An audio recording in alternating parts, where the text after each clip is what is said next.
उसने मारी दिए का फूंक। बोले पापा ये बताए ज्योति गई कहाँ?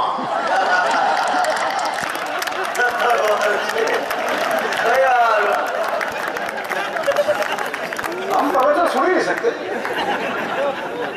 वो आजकल हर एक स्कूल में योग टीचर लग गए। वो दिल्ली में एक योग टीचर बच्चों को योग सिखा रहा था। बोले बच्चों सीधे लेट जाओ।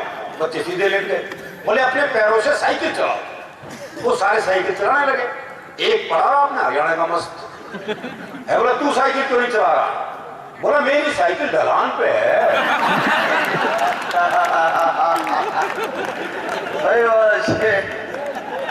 सिखा लो योग। दरअसल सीखे सिखाए बच्चे हैं साहब। टीवी कंप्यूटर युग के बच्चे बहुत शार्प बच्चे। बल्कि मैं तो कहता हूं 1990 के बाद से बच्चे तो पैदा ही नहीं हो रहे, बाप ही पैदा हो रहे। अच्छा ये हरियाणा के बाप बेटे का संवाद हो सकता है। वो बाप ने बेटे से पूछा भाई तेरा रिजल्ट क्या रहा? बोला जी हमारा जो प्रिंसिपल है ना उसका छोरा फेल हो गया। अरे बोला तेरा रिजल्ट पूछ रहा हूं। बोला जी गांव का सरपंच है ना उसका छोरा ही फेल हो गया। अरे बोला तेरा दिमाग खराब, मैं तेरा रिजल्ट पूछ रहा हूं। अरे बोले वही तो बता रहा हूं, तू कौन सा प्रधानमंत्री लाग रहा है?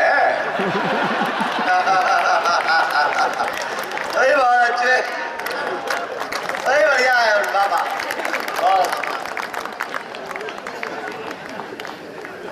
वो मेरे पड़ोस में रहते रामकिशन जी, उनके बेटे का रिजल्ट आना था। तो बाप ने कहा अगर फेल हो गया ना मुझे बापू मत कह दियो बस।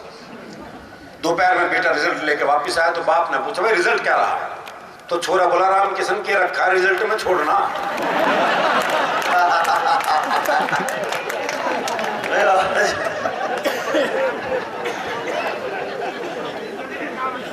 दिख रहा था। बोले शर्म नहीं आई फेल हो गया, आगे से बापू मत कह दिया मुझसे। अरे बोले बापू क्यों परेशान हो रहा है? स्कूल की रिपोर्ट आई है, कौन सी डीएनए रिपोर्ट आ गई? वो हरियाणा में गांव में स्कूल के पास ही शमशान घाट था। तो गांव में कोई मरता स्कूल की छुट्टी हो जाती है। तो बच्चे बड़े खुश, बोले सही जगह स्कूल है। वो एक दिन 8-10 बड़ा स्कूल जा रहे थे तो स्कूल के बाहर 2 बूढ़े बैठे बीड़ी पी रहे थे। तो एक छोरा बोला हमारी 2 छुट्टियां तो बाहर बैठी बीड़ी बीड़ी से हैं।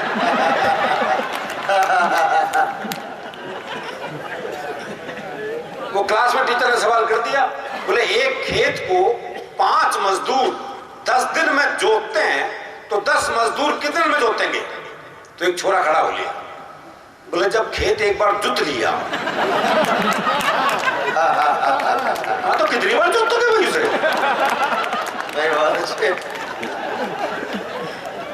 तो इन बच्चों का कोई मुकाबला नहीं है। सुनील जोगी जी डॉक्टरों की बात कर रहे थे। अच्छा हमारे यहाँ तो डॉक्टरी भी वही कर सकता जो हरियाणा का हो। कोई और प्रदेश का जाके डॉक्टरी कर ही नहीं सकता क्योंकि मरीज बीमारी ऐसी बताओगा। बोले डॉक्टर साहब कालजे में कुछ धुआं सा उठा है। अब समझ ले डॉक्टर क्या बीमारी है।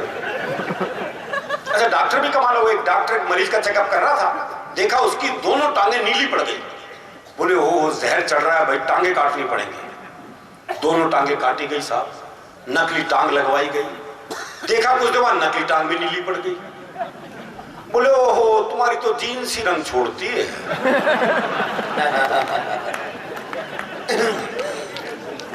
कमाल है डॉक्टर हमारे यहाँ।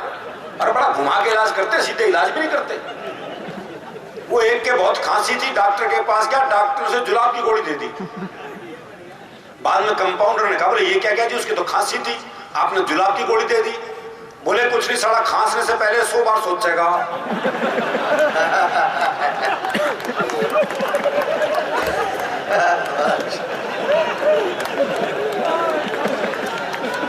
देखो जी मैं तो बता चुका हूं, मैं संकोची हूं, ये आप नहीं करना है काम, मेरे बस की नहीं है कहना। भाई वाह, थोड़ा सा करंट आता रहता है। आप ये अगर तालियां बीच में बजा दो तो थोड़ा सा बस वो आपने ध्यान रखना है। वो कब जहां चाह आपसे जी करे कि भाई ये सांस ले ले बेचारा, वहीं बजा देना बस, मैं भी सांस ले लूंगा। वो एक डॉक्टर एक लड़की का चेकअप कर रहा था जी। बोले बधाई हो, अपने पति को खबर कर दो कि वो पिता बनने वाला है। लड़की बोली मेरी तो शादी नहीं हुई। बोले फिर अपने प्रेमी को खबर कर दो कि वो पिता बनने वाला है। लड़की बोली मेरा तो कोई प्रेमी भी नहीं है। मैं तो किसी पुरुष को जानती ही नहीं। बोले फिर अपनी माँ को खबर कर दे कि ईसा मसीह आने वाले हैं।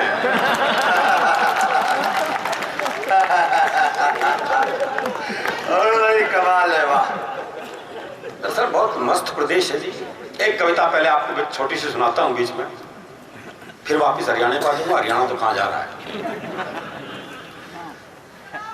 है क्या हुआ भाई? का डांट रहा है भाई। सभी कवि नेताओं पर व्यंग कस के थक चुके थे। मैं सही कह रहा हूं कि हम सब कवि थक चुके हैं और नेता भी हमसे बुरी तरह पक चुके थे। ऐसे में दो चेहरे सामने आए हमारे, एक बाबा रामदेव, एक अन्ना हजारे। वाह वाह वाह। छोड़ो काशी की काबा की, पहले बात करते हैं रामदेव बाबा की। सरकार और बाबा की वीरता के सीन दिखे सारे जहान में। दोनों की वीरता के सीन थे जी जो पिछले साल 4 जून को हुआ। सरकार और बाबा की वीरता के सीन दिखे सारे जहान में। जो कुछ हुआ उस दिन रामलीला मैदान में। हजारों हाथ हवा में लहरा रहे थे, बाबा का हौसला बढ़ाने को नारे लगा रहे थे, रामदेव जिंदाबाद, रामदेव जिंदाबाद। बाबा ने सुना, रामदेव जिंदाभाग।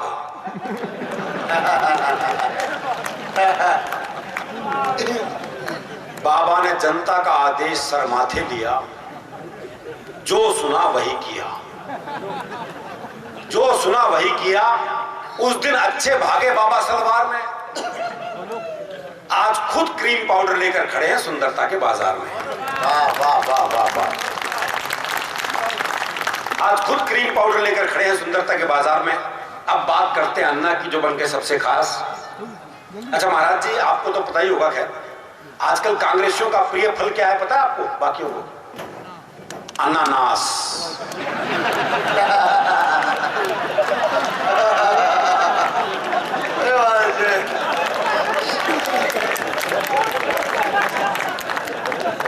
तालियां मिलके तो नहीं बजा पा रहे, मेरे समझ में ये नहीं आ रहा है। मैं तो एक्सरसाइज भी नहीं करवा रहा कि हाथ ऊपर करो नीचे करो, तो ढंग से बजा दो तो कुछ लगे ना कि हाँ।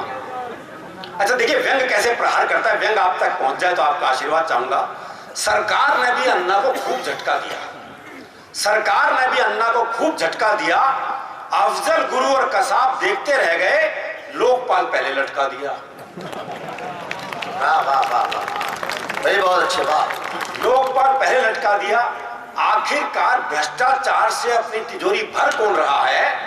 जब अन्ना टीम के साथ देश के 125 करोड़ लोग हैं तो समझ में नहीं आता है भ्रष्टाचार कर कौन रहा है। बढ़िया बात है भैया। और ये खत्म कैसे होगा ये मैं ही बता सकता हूं जी। आप कविता की अंतिम पंक्तियां आप तक पहुंचा रहा हूं। सरकार ने बताया लोकपाल कैसे जोगपाल के जादू में खो सकता है। सरकार ने बताया लोकपाल कैसे जोगपाल के जादू में खो सकता है। मुझे लगता है इस देश में भ्रष्टाचार भी कुछ ले दे के ही खत्म हो सकता है। बहुत बढ़िया भाई बात। बिना उसके संभव नहीं है जी, क्योंकि हमारी रगों में व्याप्त है। दिक्कत यह है कि हम दूसरे का खत्म करना चाहते हैं, अपना नहीं चाहते। बस हम ठीक। वो मेरा एक दोस्त है, वो बिना हेलमेट के चल दिया तो पुलिस वाले ने पकड़ लिया, बोले इधर चालान कटेगा।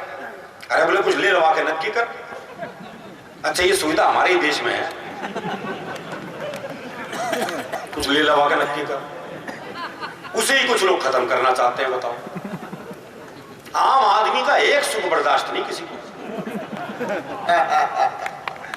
बोले कुछ ले लवा के नक्की कर। बोले 100 रुपए दे और जा।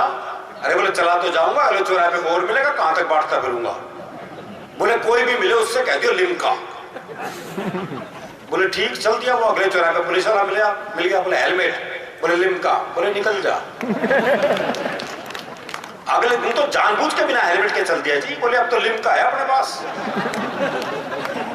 और रास्ते में पुलिस वाला मिल गया, बोले हेलमेट, बोले लिमका। बोले इधर आजा बेटे, आज थम्स अप है।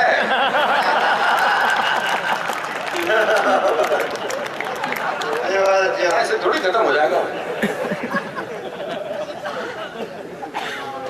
बहुत दरअसल क्या है, अलग आनंद है। हरियाणी संस्कृति बिल्कुल अलग है। ये मुझे बुजुर्ग कह के छेड़ रहे थे। बताओ, हरियाणा का बूढ़ा बाबा जी क्या है बताओ? हरियाणा में तो कोई भी बूढ़ा नहीं होता। बूढ़ा तक बूढ़ा नहीं होता। वो एक 80 साल का बूढ़ा बस में चढ़ा तो एक 75 साल की बुढ़िया बोली ताऊ कित जागा। बूढ़े के तो काटो खून नहीं थी, तो 75 साल की बुढ़िया ताऊ कहते हैं, इससे तो अपमान हो नहीं सकता उसका। लेकिन उसकी मस्ती देखे सर, मस्ती फिर भी कायम रहती है। बुढ़िया बोली ताऊ कित जागा, तो बूढ़ा बोला बेटी तेरी खातिर छोरा देखने जा रहा हूं।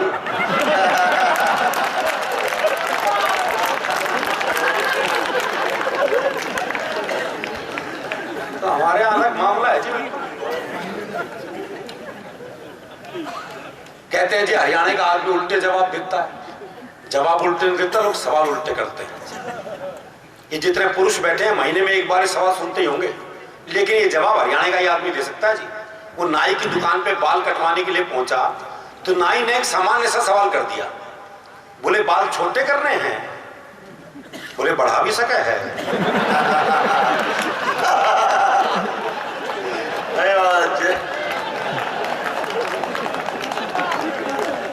सोचने वाली बात है, जो काम तेरे बस की नहीं हो पूछ क्यों रहा है तू?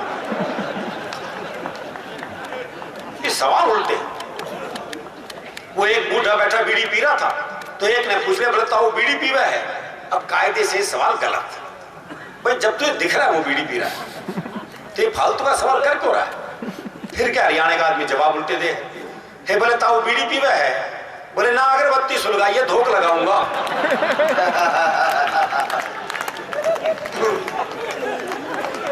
वो एक चौधरी कुत्ते को घुमा रहा था तो एक ने पूछ लिया, बोले चौधरी कुत्ते ने घुमावा है? बोले ना ऊंट है, कद छोटा रह गया इसका।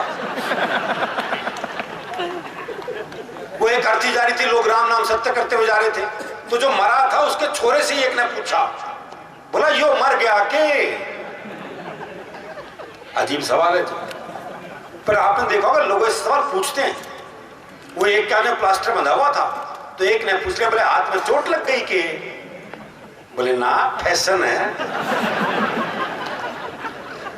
वो एक की भैंस कट गई रेल से तो उसे रेल में मुकदमा कर दिया तो जज ने इंजन ड्राइवर को बुलाया और पहला ही सवाल उससे ऐसा किया, बोले जब ये भैंस कटी तो ये पटरियों में थी? बोले ना जी खेत में चल रही थी। वो तो इंजन की नीयत खराब होगी उस पर, क्या करे? तो जो मरा था उसके छोरे से एक ने पूछा, बोला यो मर गया के?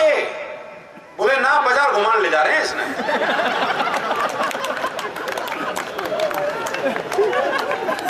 बोले बाजार घुमान ले जा रहे हैं इसने, शाम को घर छोड़ देंगे और तू कहे तो तेरे घर छोड़ दें। वो एक आदमी घंटा घर से घड़ी ठीक करके उतर रहा था तो एक ने पूछ लिया, बोले घड़ी खराब हो गई थी के? बोले ना कमजोर है, टाइम देखने गया था ऊपर। तो लोगों के सवाल उल्टे हैं, फिर भी हरियाणा का आदमी जवाब उल्टे देता है, इसमें भी कोई शक नहीं है। आप किसी से बात करके देख लो जवाब उल्टे मिलेंगे। वो मैंने एक से कहा, मैंने कहा रोहतक जाना है? अरे बोले जा, मैंने क्या रोक रखा है? अरे मैंने कहा सड़क रोहतक जाएगी क्या? बोले जी 30 साल हो गए मैंने तो कहीं जाती दिखी ना। जवाब नहीं देगा वो आपको। वो मैंने डॉक्टर और एक मरीज का संवाद सुना, 3 दिन पहले दवाई लिखवा के ले गया होगा मरीज, तो डॉक्टर ने पूछा भी अब तबीयत कैसी है? बोले जी पहले से भी खराब है। बोले दवाई ले ली थी?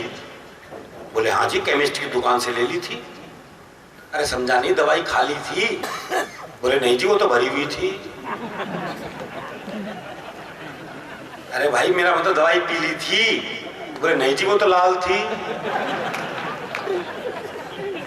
अरे भाई तू समझानी दवाई को पी लिया था? बोले नहीं जी पी लिया तो मुझे था। तो जवाब नहीं देगा। उसी के सौंदर्य पे एक शुद्ध हास्य की कविता आपको सुनाता हूँ जी, बहुत आनंद की कविता है, कोई दिमाग लगाने की जरूरत नहीं, मैंने लिखने में नहीं लगाया तो आप सुनने में क्यों लगाओ। हाँ बहुत मस्ती की कविता है राजेंद्र जी।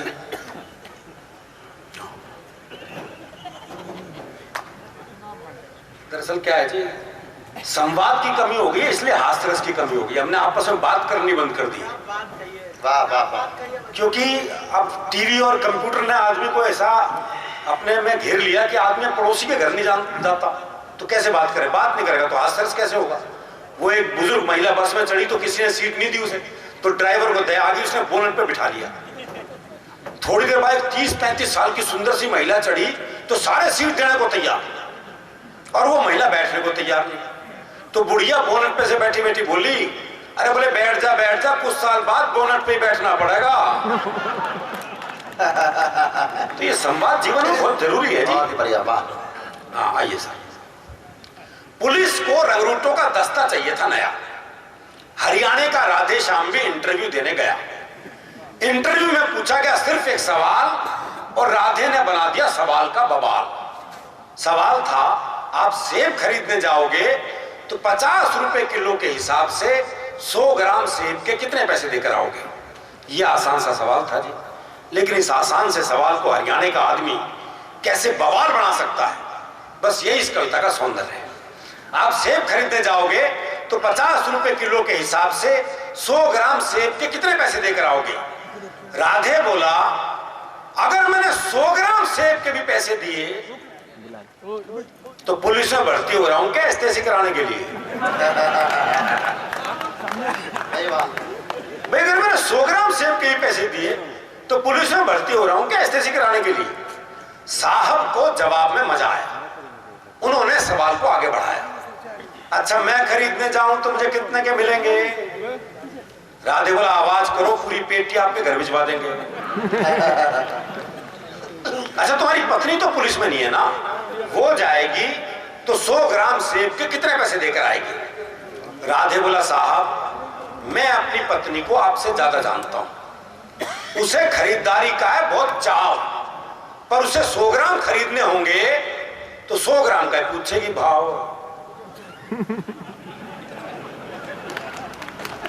100 ग्राम का पूछेगी भाव। वाह वाह वाह वाह। अच्छा तुम्हारा भाई जाए, अगला भी उसी सवाल के पीछे पड़ा हुआ है। ये नहीं कि भी वो जवाब नहीं दे रहा तो सवाल बदल दे, पर दिक्कत है वो भी हरियाणा का। अच्छा तुम्हारा भाई जाए जी, भाई को तो मैंने कई बार बाजार जाते देखा है, पर वो तो कहीं पौवा तो कभी गुटखा लाता है, सेब लाते तो मैंने उसे आज तक नहीं देखा। अच्छा तुम्हारी बहन जाए कोई जी, मेरी एक बहन थी उसकी शादी कर दिया, वो जाने बहनोई। राधे श्याम तुम्हारे पिताजी भी तो बाजार जाते हैं जी, उनके दांत नहीं है वो बस केले खाते हैं जी, उनके दांत नहीं, वो बस केले खाते हैं। आप मुझे एक बार बताओ श्रीमान, तनख्वाह तो दोगे एक आदमी की और सेब खरीदने पर लगा दिया पूरा खानदान। वाह वाह वाह, बड़ी बढ़िया बात है। वाह वाह। सेब खरीदने पर लगा दिया पूरा खानदान। अच्छा छोड़ो, कोई आम आदमी जाए तो वो 100 ग्राम सेब के कितने पैसे देकर आए? आम आदमी का नाम सुनते ही राधे श्याम सीरियस हो गया थोड़ा, बोला जी साहब आप लोगों ने आम आदमी को सेब खरीदने लायक ही कहां छोड़ा? हाय हाय, वाह वाह वाह वाह, क्या व्यंग्य भाई, वाह वाह भाई, वाह वाह वाह। जी सब आप लोगों ने आम आदमी को सेब खरीदने लायक ही कहां छोड़ा? आम तो सेब का ठेला लगाता है, खरीदने तो खास ही जाता है। हाय हाय हाय, वाह वाह वाह वाह वाह। आम तो सेब का ठेला लगाता है, खरीदने तो खास ही जाता है। अच्छा कोई खास आदमी जाए तो, अगला भी पीछे ही पड़ा हुआ है। अच्छा कोई खास आदमी जाए तो, पहली बात तो है कि अगर वो खास है तो खुद क्यों जाएगा? बढ़िया बात है। वाह, वे अपना नौकर भेजेगा और आपके कहने से चला भी जाएगा तो क्या सिर्फ 100 ग्राम खरीद के लाएगा? चलो आपकी अंतिम इच्छा पूरी करने के लिए 100 ग्राम खरीद भी लाए, तो इसका हिसाब आप मुझसे क्यों लेते हैं? हिसाब बताएंगे उसके सीए जिन्हें वो तनख्वाह देते हैं। चलो इस सवाल को यहीं छोड़ते हैं, इंटरव्यू का रुख अब दूसरी तरफ मोड़ते हैं। इंटरव्यू का रुख अब दूसरी तरफ मोड़ते हैं। चलो इस सवाल को यहीं छोड़ते हैं। देखो साहब ये तो है सरासर फरेब, दूसरा सवाल बाद में आएगा, पहले आएंगे 100 ग्राम सेब।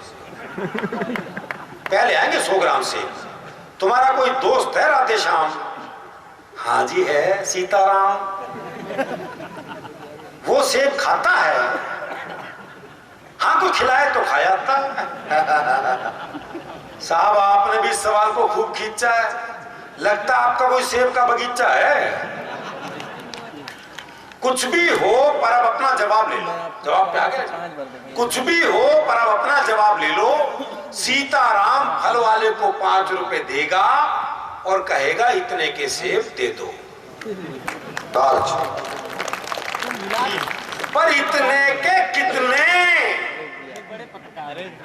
अब ये सेब वाले की मर्जी, वो दे दे जितने। राधे श्याम तुमने तो जरा सी बात का बना दिया बवाल।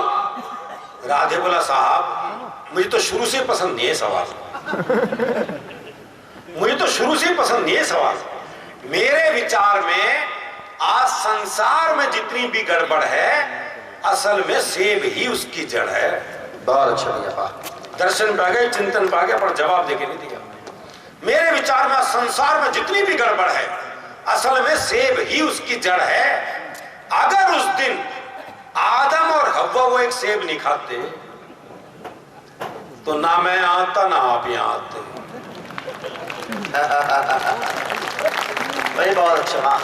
तो ना मैं आता ना आप यहां आते, ना 100 ग्राम होता ना 500 ग्राम, ना आप साहब होते ना मेरा देशाम।